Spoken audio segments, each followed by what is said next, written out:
नमस्कार प्यारे दोस्तों, आशा करता हूँ आप सभी अच्छे होंगे। आज की वीडियो में हम बात करेंगे साक्षी के ऊपर। और मैं पहले ही आपको ये बताना चाहूँगा कि साक्षी बनने का प्रयास ना करें। इस वीडियो पर इसी पर बात होगी। साक्षी बनने का प्रयास या ये अभ्यास मत करिए। ये मैं कह रहा हूं इसलिए नहीं, आप इसे अपने अनुभव में देखिए। जो इस वीडियो में हम बात करेंगे उसका निरीक्षण कीजिए, उसे साफ साफ सीधा देखिए कि क्यों हम ऐसा कह रहे हैं।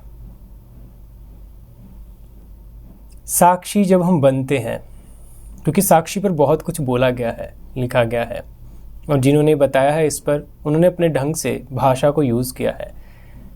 आपने अक्सर सुना होगा साक्षी माने देखते रहें, जो भी घट रहा है उसे देखें। हम बहुत से साधक इस प्रक्रिया में, सत्य की खोज में, अपनी खोज में इस प्रक्रिया को चुनते हैं या इस पर चलते हैं।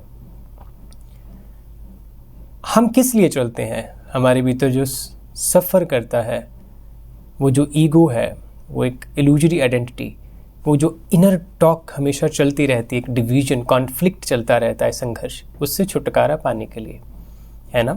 हम विचारों को देखते हैं, गतिविधियों को देखते हैं, प्रक्रियाओं को देखते हैं, साक्षी बनने का अभ्यास करते हैं। लेकिन आपने सुना होगा जब हम साक्षी कहते हैं कि देखें, आप देखने वाले बन जाएं। ऐसा ही सुनते हैं ना, आप सीयर बन जाएं, आप इसे पकड़ें, इसे देखें, ये गहरे में क्या है। ये भी एक नई आइडेंटिटी बन जाएगी। हो सकता है आप अपने विचारों को बादलों की तरह देख लें, अपने हाथ को, अपने शरीर को, सब कुछ करने लग जाए। लेकिन यहाँ पर आपको इस बात के प्रति भी अवेयर होना है कि जब मैं कहता हूँ कि मैं विचारक हूँ, या मैं दृष्टा हूँ, या मैं देखने वाला हूँ, तो देखने वाला ही अपने आप में शब्द क्या है कि कोई है जो देख रहा है।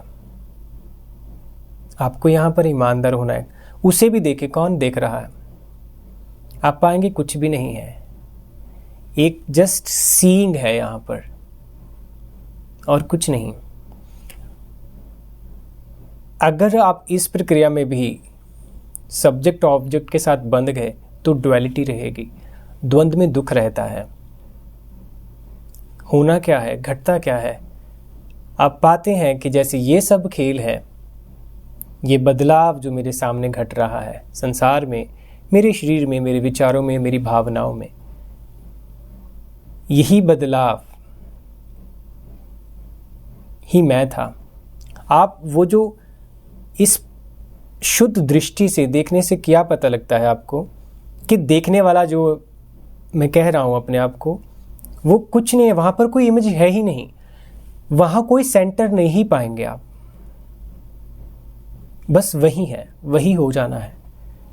और उसके लिए कोई विचार नहीं घड़ लेना, उस एक्सपीरियंस को पकड़ नहीं लेना है। अगर आपने वो खालीपन, फिर भी आप उसमें जागे हुए हैं, खालीपन है लेकिन वहां पूर्ण होश है, कोई इमेज नहीं, कोई पर्सन नहीं, कोई सेंटर नहीं। ठीक है, आप इसे देख पा रहे हैं, आप इसे देखें। अगर आपकी विधियां, चाहे वो साक्षी, देखने वाला, जब हम कहते हैं, ये प्रक्रिया, ये विधियां अगर आपके भीतर एक सेंटर पैदा कर दें, आप में स्पिरिचुअल ईगो पैदा हो जाती है, आप खुद को अलग मानने लग जाते हैं। आप सोचें कितना बड़ा खेल है ये। जिस अध्यात्म से, स्वयं के जागरण से हमें इस जीवन के साथ एक होना था, जुड़ना था, वही सटल वे में हमें सेपरेट कर देता है। फिर वो सेपरेट चाहे इस तरह से क्यों ना होना हो कि नहीं मैं तो स्पिरिचुअल हूँ, मैं तो सीकर हूँ, लेकिन हम अपनी आइडेंटिटी बना लेते हैं सटल वे में। अगर सबसे बड़ी रुकावट कहीं साधक के जीवन में आती है लास्ट में, तो यही होता है कि वो अपने आप की इमेज बना लेता है सबकॉन्शियसली। स्वयं की यात्रा तो डिवीजन को मिटाना था, दुख है क्या असल में? कॉन्फ्लिक्ट तो है। हम अपने को अलग और संसार को अलग मानते हैं। अदर्स हैं यहाँ पर, उनके साथ झगड़ा सब चल रहा है, हमारी रायज़ नहीं मिल रही, हमारे आइडियाज़ नहीं मिल रहे, हम उनको समझ नहीं रहे, कोई अंडरस्टैंडिंग नहीं रिश्तों में, क्योंकि बहुत डिवीज़न है, अलगपन बहुत है। वही अध्यात्म से हम उसे और बना लेते हैं कि हम तो अच्छी राह पर हैं, स्पिरिचुअल सीकर हैं, और ये तो अलग दुनियावी लोग हैं। तो अपनी विधियाँ आप करते हैं उनको देखें, क्या वो आप में और जीवन के बीच दूरी को मिटा रही हैं कि पैदा कर रही हैं। और यही एक कसौटी ले सकते हैं आप। साक्षी से, या जो आप खुद को देखने वाला मानते हैं, उसके साथ कोई अलग सब्जेक्ट ना बना ले, भीतर कोई सेंटर ना बना लें। अध्यात्म असल में आपके भीतर नो सेंटर को जगाता है, आप उसे जानते हैं। There is no one inside me who is actually doing anything, everything is happening. The person which I am considering myself, जो आप खुद को मानते हैं पर्सन, वो एक फंक्शनल है, वो थॉट्स, भावनाओं, सेंसेशन का समूह है, एक समूह है, लेकिन वो है यही थॉट सेंसेशन, और वो हैपनिंग होता है। जब कुछ घटता है वो रिस्पॉन्स करता है। आप देखेंगे जीवन का एक लय जो स्पॉन्टेनियस है। There is no solidity here, कोई रिजिडिटी नहीं है यहाँ पर।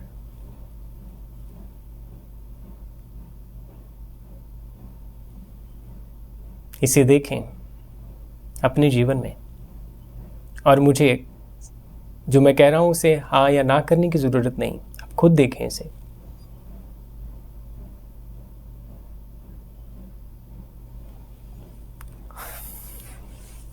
आज के लिए बस इतना ही, धन्यवाद।